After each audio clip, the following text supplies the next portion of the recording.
Frères et sœurs, cette homélie sera un peu plus courte que d'habitude. En effet, nous venons d'entendre de nombreuses lectures. Aujourd'hui, comme pendant tous les jours de la Semaine Sainte que nous allons vivre ensemble, il ne s'agit pas de trop parler, mais d'écouter attentivement ce que le Seigneur veut dire à chacun. Il s'agit de se laisser atteindre et saisir par l'amour qui se révèle dans ces saints mystères que nous célébrons. Cette célébration d'aujourd'hui est très contrastée car nous passons de la joie de l'accueil triomphal. Jésus entre triomphalement à Jérusalem et nous passons à la tristesse de la mort du Sauveur que nous venons d'entendre à l'instant. Nous passons de l'euphorie des foules qui jettent leurs manteaux et leurs palmes sur le chemin du Seigneur, à la folie des foules qui l'insultent, qui le frappent et qui se moquent de lui. Nous passons de la liesse de l'Hosanna à l'horreur de la croix. Ce matin, chers amis, je voudrais vous partager le sujet de ma méditation en deux parties. Tout d'abord, notre Dieu est un Dieu compatissant. Et ensuite, nous verrons que Dieu mendie notre compassion. Compatir signifie pâtir avec. C'est-à-dire, le dictionnaire dit éprouver une souffrance à cause de quelque chose. Et c'est exactement ce que Jésus vit, à cause de nos péchés.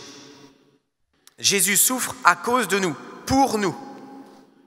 Le prophète Isaïe déclare, c'était nos souffrances qu'il portait, nos douleurs dont il était chargé. Et nous pensions qu'il était frappé, meurtri par Dieu, humilié.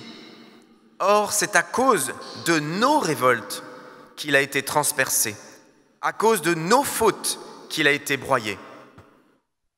Le châtiment qui nous donne la paix a pesé sur lui. Par ses blessures, nous sommes guéris. Oui, le Christ endure sa passion pour nous sauver. Notre Dieu est un Dieu compatissant. Et c'est bien le cœur des mystères que nous contemplons et que nous méditons cette semaine. C'est la folie d'un Dieu qui compatit à nos égarements. Ce que Jésus a souffert n'est pas simplement une erreur judiciaire monstrueuse, c'est un acte d'amour incroyable. L'Épître aux Hébreux a un verset magnifique qui illustre ce que j'essaye de vous partager. Nous n'avons pas un grand prêtre incapable de compatir à nos faiblesses, mais un grand prêtre éprouvé en toutes choses à notre ressemblance, excepté le péché. Toute la parole de Dieu ne fait que confirmer que notre Dieu est un Dieu compatissant. Déjà dans le livre de l'Exode, Dieu nous dit « S'il crie vers moi, je l'écouterai, car moi, je suis compatissant. » Dieu n'est pas un Dieu lointain qui se désintéresse de ce que nous vivons, de ce que nous éprouvons, de ce que nous souffrons. Non, bien au contraire.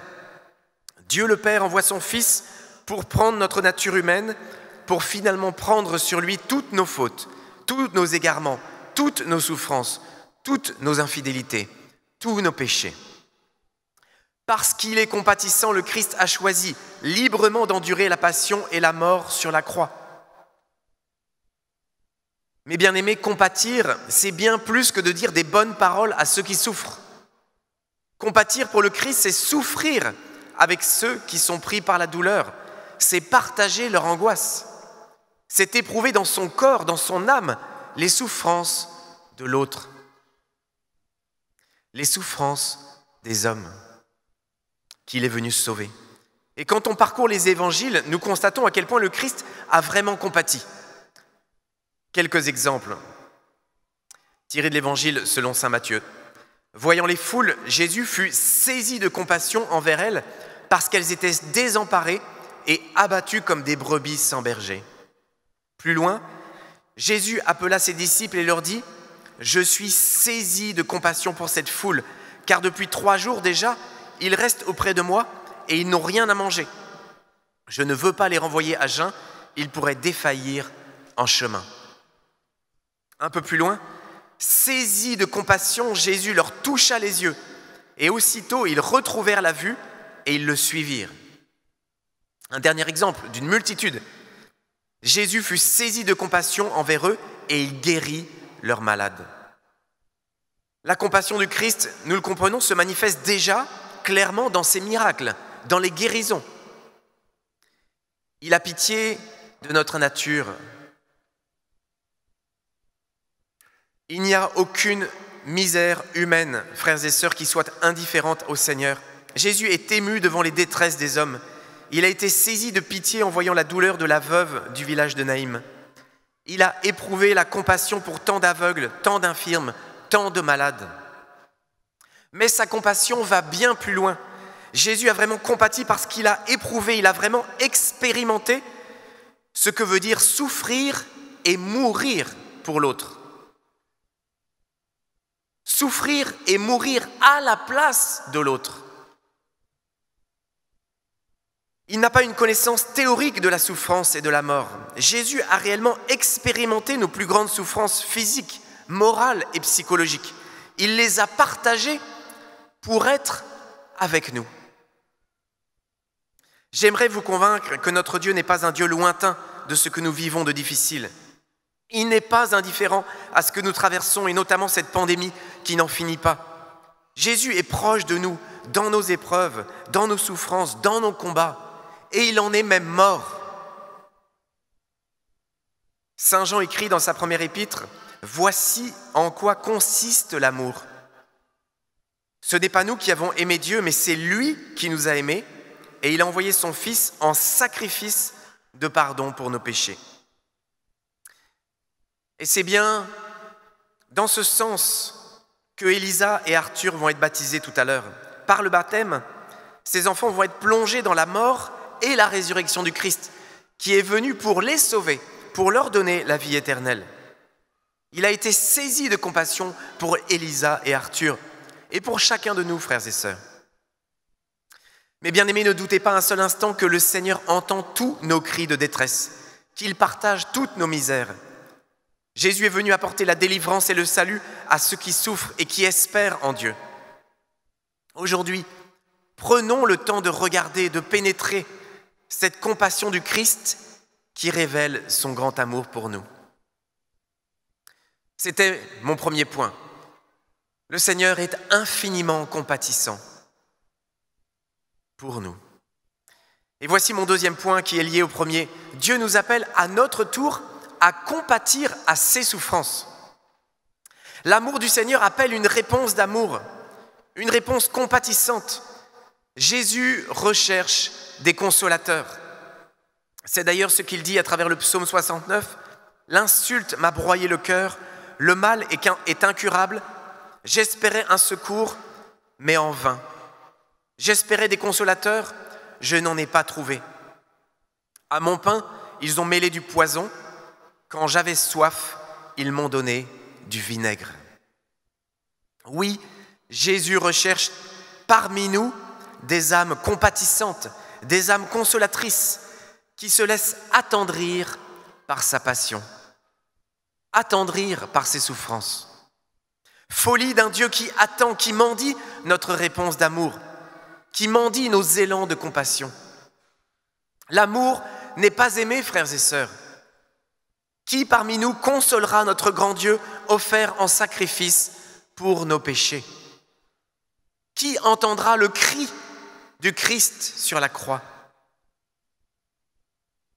La petite Thérèse écrivait « Ensemble, consolons Jésus de toutes les ingratitudes des âmes et par notre amour faisons-lui oublier ses douleurs. » Jésus du haut de la croix crie et supplie, mendie notre compassion.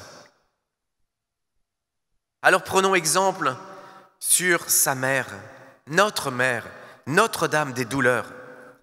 La Vierge Marie, plus qu'aucune autre créature, a expérimenté la compassion pour son Fils. Son cœur a été transpercé de compassion. Les deux cœurs de Jésus et de Marie ont été unis pour l'éternité par leur souffrance compatissante. Les deux cœurs de Jésus et de Marie ont été transpercés d'amour pour nous. Je voudrais vous proposer de finir en priant. Si vous le désirez, vous pouvez fermer les yeux. Je vais tout simplement reprendre quelques strophes du Stabat Mater. Cette prière que nous entendons le jour de Notre-Dame des Douleurs, le 15 septembre. Demandons humblement à la Vierge Marie de recevoir une grâce de compassion en ce jour. Mère, source d'amour, fais-moi ressentir ta peine amère. Fais qu'en mon cœur brûle un grand feu, l'amour de Jésus-Christ, mon Dieu, pour que je puisse lui plaire. Exauce-moi, ô Sainte Mère, et plante les clous du calvaire dans mon cœur profondément. Pour moi, ton Fils, couvert de plaies, a voulu tout souffrir.